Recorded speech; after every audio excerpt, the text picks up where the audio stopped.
Hi guys, welcome to a new episode of Bloom by SAS.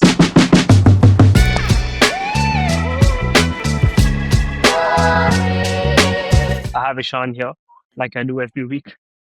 How you doing, Ishan? Feel like you're tired of seeing my face, but I'm very excited to do these every time we do it. Yeah, no, I've been wanting to do this one particular episode for a long time because as someone in marketing and someone who goes for a lot of client meetings, often we have budget related and costing related conversations in terms of how much should be allocated towards creating content, original organic content, right? Mm, Even ads mm. and creativity, and how much has to be kept for performance, right? Yeah. Which is obviously your end of funnel or close to funnel where you try and target the right target audience based on whatever it is that they have shown an interest in. Mm, So this debate is a never-ending one, right? We often have people who are on this side of the fence or that side of the fence. But as marketers, we know that it has to be a balance, right? But why do we have conversations like these, right? Like, why do we even begin that? Is because of articles that I've recently read on in Eco Times and Brand Equity and like other publications. So the article essentially, and I'll tell you the headline, right? And that'll break it down for you as to why people have confusion. The headline says 60% digital, mm, 70% content, different architectures, right? As mm, India's ad market races past INR 2 lakh crore, TMR 2026 and WPP's media TYNY forecast agree on the numbers, right? But disagree on what they signal, which is structural relocation or ecosystem expansion. For our audience today, obviously, we have these complex terminologies that are used, right? There are a lot of brand owners, a lot of founders, a lot of marketing gurus go through, right? But as a consumer or as a layman who's entering the industry, what do these things mean, right? And if we were to break it down, what does it exactly mean? So just to start off, I would like to start by saying that India's advertising market is projected to cross INR 2 lakh crore in 2026, growing at a 9.7% to INR above, literally above 2 lakh, according to WPP's media this year, which is the 2025-2026 global end of year forecast. The mm. same report estimates digital will account for 68.1% of India's ad spend in 2026, including digital extensions, which is, if I were to again break it down fully for you, uh, it also has TV ads in it, right? So it's not just phone and stuff like that. So digital is anything that you see on a screen. Yeah. Even digital billboards, honestly, would be a part of that, given the nature of it and how the cost per ad per minute is calculated. Mm, In mm, contrast, Pitch Madison Advertising Report, which is PMAR 2026, argues that India has already crossed into majority digital territory, with the digital at 60% of AX under its expanded definition that includes QCOM and MSME spends. So QCOM is obviously your ads on Swiggy, Zomato, Instamart, Zepto, all of that, which was very interesting. mm. So just to summarize, both the reports agree that India's definitely transitioned pretty aggressively towards the digital space compared to even say 5 years ago, where we still had quite a bit of print ads that had the budget, newspaper ads, a lot of those things, right? So they're both on the same page when it comes to the India is moving towards the digital front, which I think you and me both would agree, Yeah. right? As for people who are marketers, Print the print has yeah, lost its charm. Like a lot of brands used to invest a lot of money on print, and the ROI used to be really high.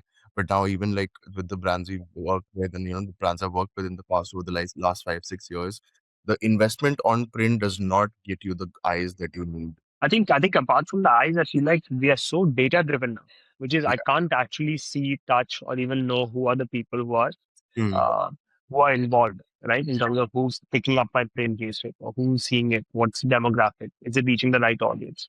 So I Yeah. think these are also reasons why brands are moving away from print. Also, the cost; it's way more expensive than people think, right? And a lot more difficult to create. I think our design team, and I'm sure you've experienced this. So we Yeah. face this on a regular. So essentially for our audience today, we want to cover a few brands that have done a good job since 2023, 2024 in allocating the right amount of budget in creative and performance and how it works for them. And Mm. also we want to cover brands today that have started in the last year and what approach are they taking, right, for brand building and then performance to acquire the customer and then to obviously have them come to them again and again. right? Yeah. So do you want to start us off with the first brand? Yeah, I think over the last 2 years, the first brand is actually a legacy brand that I feel like has been there in our hearts for the longest time. But I do feel like they've done a really good job in terms of, revamping themselves to, fit to the consumer that's there today. And I think that would be Air India. Like, again, like I said, Air India went through this whole process of rebranding themselves, where they changed their logo. The whole idea of Air India in our heads used to be so like old school, like the whole feeling that used to come from it. But now when you go through their social media, their Instagram, the content that they do and the kind of customers that they target has changed completely. Now it's from being like, okay, get a business class seat at this price. Now the content pieces have become more storytelling oriented, so even like when they've started collaborating with influencers, they've started collaborating with people who look like regular human beings, and they've started creating content where it shows the whole journey, and by targeting different demographics as well. So like if you go through their social media, like all the kind of creative that they're doing, the kind of design they've come through, it's become more modern, it's become more evolved. Like they did a post on the color of the year and they had no relevance to it right at the same time, but it's something that was trending, so they got onto that bandwagon as well. So they've done a good job in terms of understanding what the consumer needs and what the consumer wants and what's working on social media, and have adapted to that really well, where the perception of Air India has now, slowly started to change. So if I had to present like a few ads also, let me just present my screen and show you. Um, so this is a campaign that they recently did, which was changes in the air. Like these are the billboards you see all over I live in Delhi, so when you go past the Delhi airport, you see these large billboards. And specifically what they've done is do very demographic based advertisements that are short form content, but based on regular insights. So I'm just going to play this ad for you.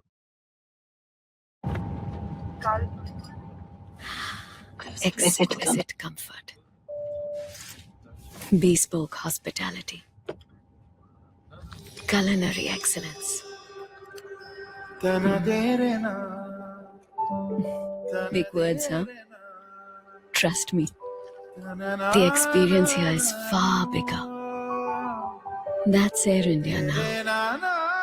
And I'll tell you what's cool is that it, in a modern day, like attire, right? Like people in fashion as well, right? Like they show this woman in a very old school sari, right? And she's wearing those glasses and those AirPods on, which shows that she's a businesswoman, flying business class, but having that Indianness to it.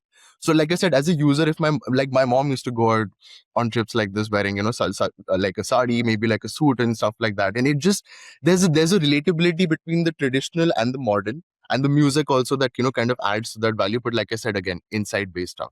And then another one would be a different target audience altogether, which would be the younger audience, right? So here they showed a very common insight. Actually, I go through this a lot as well, which is, you'll see in the Thank you. Enjoy your meal. Neither the middle seat nor the meal is a sandwich.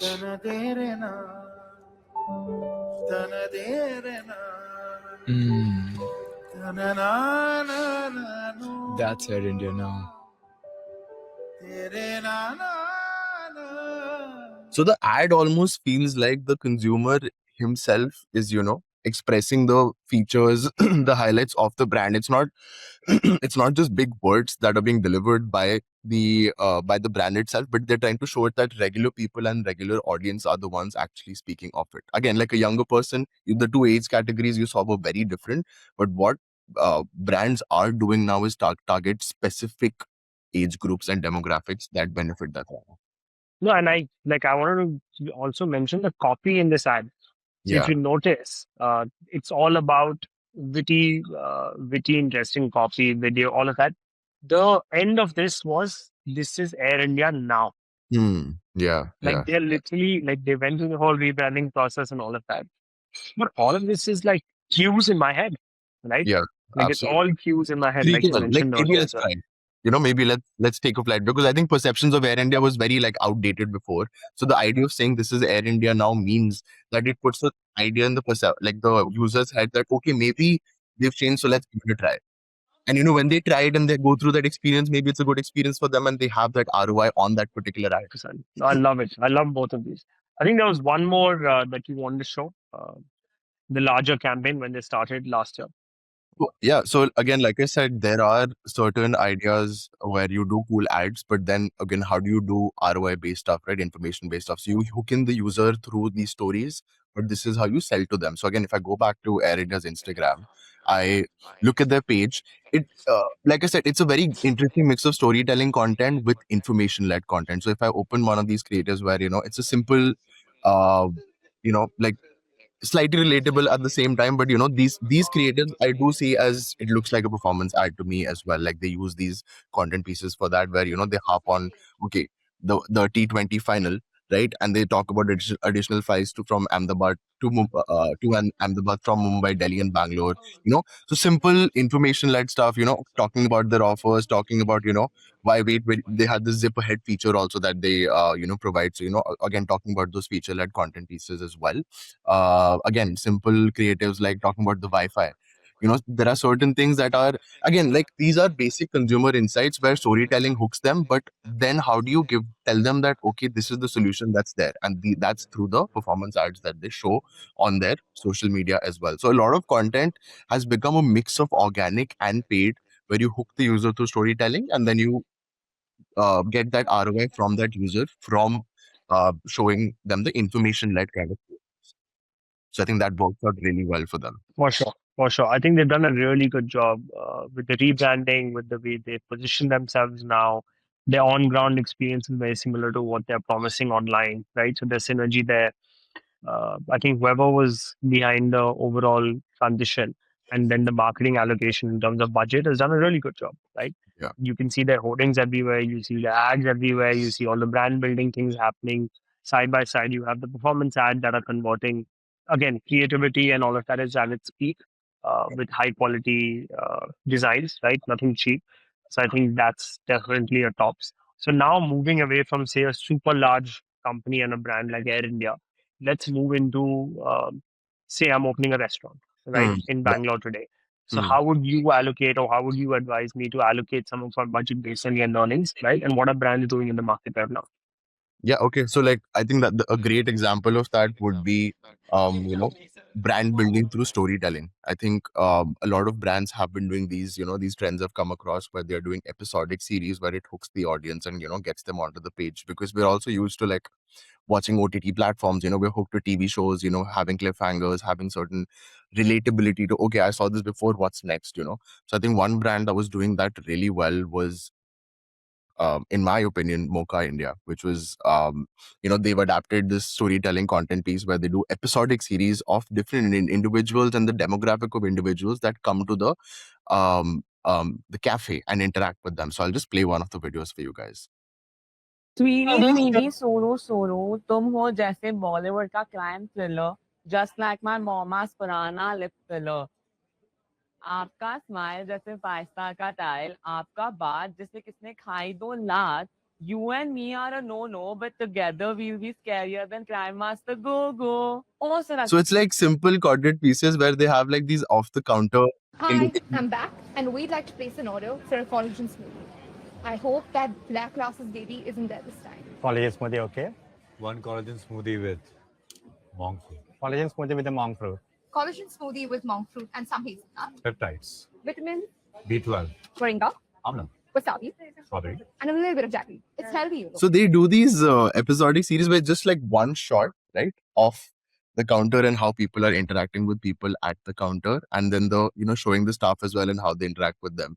So they've done a very smart thing of, okay, figured out that these are the kind of people that come to our store. These are the kind of people that like the product that we have, like the coffee that we make, and they've created content pieces based around them. So me as a user, if I see someone that I relate to, I'll be like, oh, okay, interesting, maybe this is the kind of place for me. So it's a very simple psychological insight that they've hopped upon, and they've done really well in terms of engagement. A lot of their videos have gone viral, and they've featured their staff. I think that's been the biggest part, which is that having someone who's part. Here we may cut. Stop here, you may pause. No, but this female, she's a superstar now, man, on the internet. Exactly. She's literally the face of the brand. So no, so then how do you budget for this? So all that you're showing me is basically shoots that happen at the restaurant, Hmm. right? They've started off, I think it's one off location in Bombay. They're starting off another one. So they've gotten viral through interesting content like you've shown me, right? Yeah. But then as a consumer, I'm only going there because of the fun content. Is there like a FOMO? And then how do you budget for it? Like how much of this is considered to be storytelling, production, all of that? And how do you budget for stuff like this?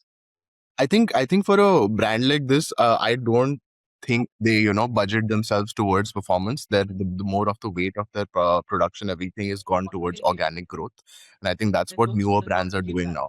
When they enter the market, when they look at what's going on, also there's a lot of conversation on the fact that the performance ad space is also extremely saturated. So a lot, like, it's a ebb and flow of, okay, performance marketing saturates and organic grows, then organic grows and performance comes. So like it's an ebb and flow of, okay, what comes ahead and what goes behind. So right now what we see is a lot of brands are pushing through performance, so they've adapted a different strategy where organic growth is their way. And I think through organic growth also, you you can allocate more budgets to shoots, you can allocate more budgets to like influencer campaigns, you can allocate more budgets to creating assets that are more uh, that contribute more to the storytelling aspect of your brand. And I think that's something that they've played it very smart in terms of. So another brand that I felt like did this really well, and I do feel like, okay, this was very storytelling led with quirky content. This was just straight up humor. Like they have banked on straight up humor for their brand to get that reach, and done it very smartly. For me, would be Croffle Guys. Like, let me just present my screen. I'll show you guys what I mean. So Croffle Guys again is a very founder-led content page where they have these 3 to 4 founders who make very like humorous content. The kind of branding they've done, it's very playful, it's very relatable, like I said, and it's a simple product, as simple as like a Croffle. Like there's nothing big about it, there's nothing artisanal about it, but it's the whole idea of the fact that what they do is their founders are on ground always, so they're always shooting content on the go. So their strategy has always been about creating humor, creating relatability, calling out the user to come to their store because they're also part of it. So people, like, I'll just play one video and I'll tell you what I mean, basically. So everything. Roller coaster, he don't do anything he's supposed to. I like him tough and mean. Jim is the worst. Like here, the quality of the content is also not like extremely high. It's not something that we're harping on. We're harping on the fact that on social media, people relate to real life, real time content pieces, and that's what they've been doing really well. So I'll just play one of the other videos as well.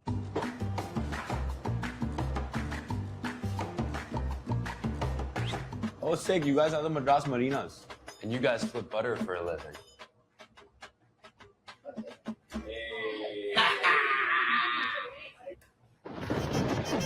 So the interesting bit is that their strategy involves doing real-time content, humorous content pieces that make you laugh and smile. But the other half of it is collaborating with people. So collaborations plus content, humor-driven content, storytelling-driven content, founder-driven content has become their strategy and the forefront of what they're trying to do as Croffle Guys, and that does really well. They have insane amount of engagement, insane amount of people coming onto their page. They have collaborations with people. They're shown on like different podcasts. I am a lover at heart. I can't help that. Oh my god! Oh my god! So half the page is their face. Half the page is their face reacting with influencers, reacting to real-time people, and also creating humorous content. So I think these 3 things is what they've been spending on. Again, performance ads have taken like the smaller crux of it, but the digital content and the storytelling content that's there is higher. Yeah, no, they have actually they came on Shark Tank as well, on Yeah. which they actually shared the numbers on how much they spend, and all their allocation was toward the marketing work that they're seeing, which is organic content, right? Collaborating with influencers, all of that, and nothing for performance. At least when the episode aired, they were not doing any performance, right? And they were purely allocating their budget to content, high content production, distribution, stuff like that, through more interesting ways, like you mentioned, right? And these pillars, right? Yeah. So that's another interesting. So from the 2 examples you've shown right now, are you telling me that if you're in F&B, right, and you're starting a brand, when you're trying to allocate budget, you're reaching out to the audience, brand building and all of that happens through stuff like what you've shown me? Because at the end of the day, obviously their product is good. That is why they're able to sustain and open more outlets and all of that. So say the product is good, but people are not finding out about the product through, oh, really nice ads of like the truffle in slow mo, it's turning with the Nutella falling or anything of that. So they're not enticing people with the taste or what they offer from a product standpoint, right? Hmm. It's Yeah. all about the humor, like you mentioned. So is that purely a new strategy that brands are taking and they're allocating budget towards that, and then they're getting such good reach that they do not need to invest in a highly saturated performance market? That's a very interesting question because I think it also depends on your product. If you have a cafe, if you have a restaurant, if you're in the F&B space, building a culture and what people can relate to is more important. But when you're selling something like, I think we work with a brand called MedMitra, right? Like MedMitra is very performance focused as well. You build a culture through the brand, through the page that we have, but you're actually selling a service, right? Like you are selling a AI healthcare service on a platform where you need to target hyperlocal audiences, right? In a city like Jaipur. So the whole idea is that for them, the performance ad space takes a bigger chunk of it, because how do you target hyperlocal people of different age categories at the same time?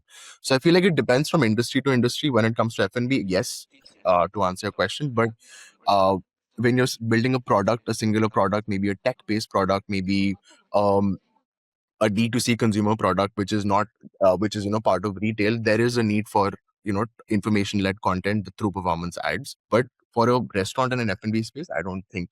I think this is a great strategy to adopt, which is organic. So we come back, like it's a full circle, right? We come back to our point where, as a marketer or as a co-founder of a brand entering the D2C space, whether it's F&B, clothing, SaaS, any of these things, the budget allocation is based on the strategy, Yeah. right? But you either way have to build a brand, right? You have to be authentic. You have to communicate what are the points that you want to with your consumer, and then performance is going to aid that. So if you have good content and if you have good storytelling, and if you've built a strong brand, the performance is to basically either, like you said, in Medmitra's case, target hyper local audiences, right? That need to be done through digital spaces, or in the case of Air India, where it's like where you can see an ad of Air India, but the only time you'll actually consider them is when you're trying to fly, Yeah. right? Yeah. And Yeah. the cost of that, I was reading somewhere, is completely based on the touch points and how many times the consumer actually invests or buys into your product. So, for example, a Super U or a product like fast moving consumer good that you're buying, like snacks, ice cream, Coca-Cola, whatever it is, you could buy it anywhere between, say, once in 3 days to every day to once in a week, right? So the amount of time you're investing into the brand by buying and purchasing the product, the frequency is high, Yeah. right? So they have to target you a lot. Versus, say, when you're buying, say, dish soap, right? Or like something air purifier, whatever for your car.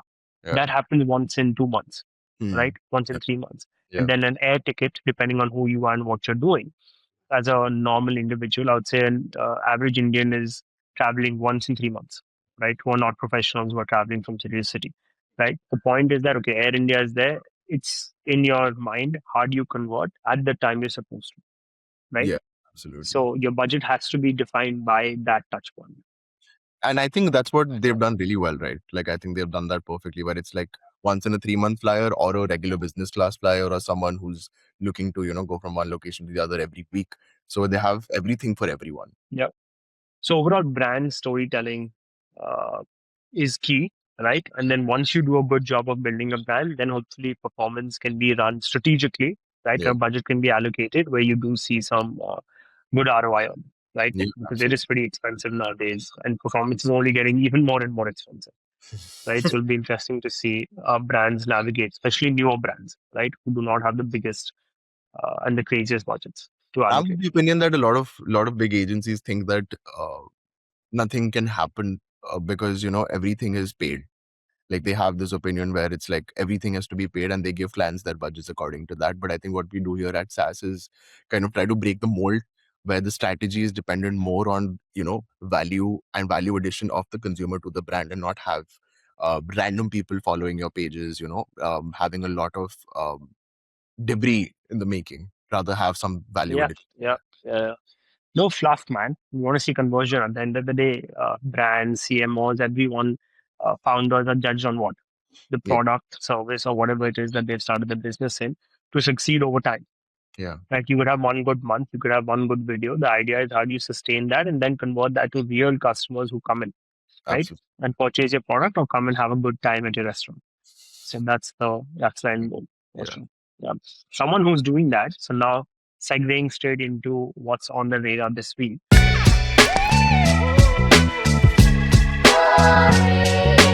is a super, super, super yummy ice cream brand, right? Called Mimi's.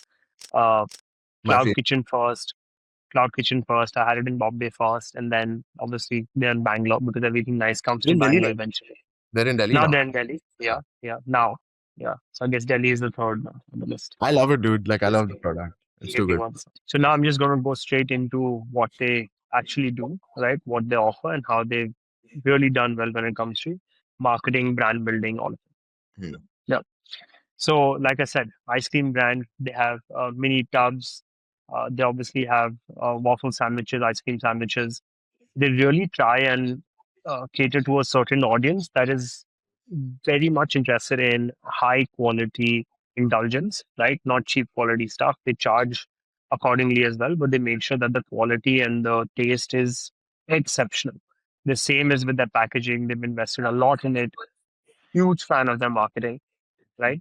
And then when you get straight into the social media and all of that, what I really like about them is that they're again not that conventional. Look at my product, how beautiful it is, how yummy it is, and look at the flavors that we have. They have directly targeted their target audience, right? And how people and when people want to consume their product. That is my favorite part about them. So they talk about their products every now and then, right? They also talk about their making, right? Like in the kitchen, behind the scenes, and all of that, so that they're being transparent about the uh, kind of manufacturing slash in their case how they curate the ice cream flavors, all of that. They've mentioned that, right? They've shown tons of consumers across the board, right? This is obviously um, how they're doing it, right? So they're giving you that quality check here as to how they do things from scratch and why the quality of the product is high, right? Different age demographics, as you can see, are enjoying the product. They have really cool IPs with people in the office. So very, very, very, very connectable and relatable content. And I love how they focus on not just their product, which is really high quality, but on people who eat their product. So you're like, Yeah. dude, people like after a long tiring day, I want to eat Lay's, right? Mm. So they're almost like, this is when you eat us. They're Yeah. almost communicating that. So it's like once you try the product, great. And then they're communicating more on how they make it, who their customers are, what kind of times and different scenarios you want to indulge in. So I love it. No Mm. conventional, boring, high quality ads. If that makes sense, Yeah. right? They're all Like real time. how ads you see, all real time stuff. So then my point here, right? Because we're on this whole glued episode, what we've spoken about, they're a great product. All of that is great. Like, can you guess, Ishan, what their budget would be for Mimis in terms of marketing only? What I showed you, just It, randomly, and how much would they allocate? Do you think they do performance? How do people find out about them and stuff like that? I don't think they do performance, and I do feel like they have a really low marketing budget from the kind of content pieces that I am seeing right now. This is Hmm. um like, I do feel like this is more based on like one shot from a content shot from a phone, right? Like a lot of like iPhone curated content, influencer like content. So I think a lot of their budgets are going into collaborating with people. I think that would be one important aspect of it, and then shooting real time contents with their phones. So there's no pre-production also. You know how we like shoot where we're like, oh, we need this lighting and all of that. I do feel like this is just to put a camera, have people have a conversation and show people. I think that's been something. So yeah, I do think it's very low.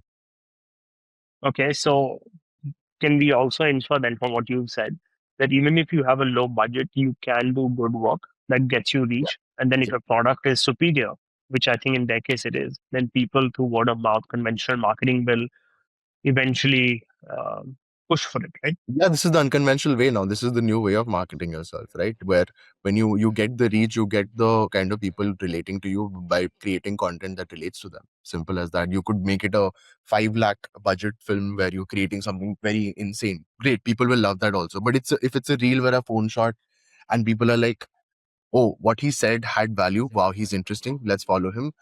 Where are the budgets? Like the budgets are so high. Like it took me 5 minutes to do this, but for them it took like 1 month of work to create that certain ad, right? Both of them have the same amount of views on Instagram. So what's better and what's not? So it's just different ways of adapting to the market. Yeah. Uh, So if I were to summarize the whole episode, right, would be that as a brand, as a new brand or an existing brand or a legacy brand like Air India, first figure out who your audience is, so your consumer, and then the insight, and then create content and have a budget based on the strategy that you develop through consumer insight, yeah, which is the bottom line, yeah. right? Which is what we do here at SAS, and that I think is the playbook for the future as well, right? Which is know your consumer in and out, and then strategize and then allocate a budget based on exactly what you said. Why should you be spending a lot on high production if that's not the case, right? But bigger Why brands, should you want to? bigger brands are stuck Yeah. there because they have been used to a certain type of way of working. But that's the problem, right? Newer brands are taking over those spaces, but with lower ad spends. Simple. Yeah, hyper competitive market. So you need some smart people to be taking some of these brands to the market. Yeah. Not saying anything there. Yeah, awesome. Cool. But thanks for tuning in, guys. Super excited. We did want to keep this episode fairly short, right? Because we have quite a few interesting episodes that we've lined up. Would love to hear from you in the comment section. What more in terms of brands? What more in terms of insights in marketing do you want to know? I was telling Ishan how we should definitely be doing an episode very soon on how to do pre-production only, right? As a Yeah. marketer and as brands, what does that mean? And how does that affect your overall outcome? Right. So Overall. hopefully, Ishan, I'm putting you on the spot. We should definitely come up with. I'm excited for this. Huh? I'm excited I for this. won't put a date on it, otherwise you'll have a lot of pressure on. Done. Absolutely. Sounds good. Thanks for tuning in. Thanks, Ishan. Talk to you soon. Always appreciate it. Take care. Cheers. Thanks, guys.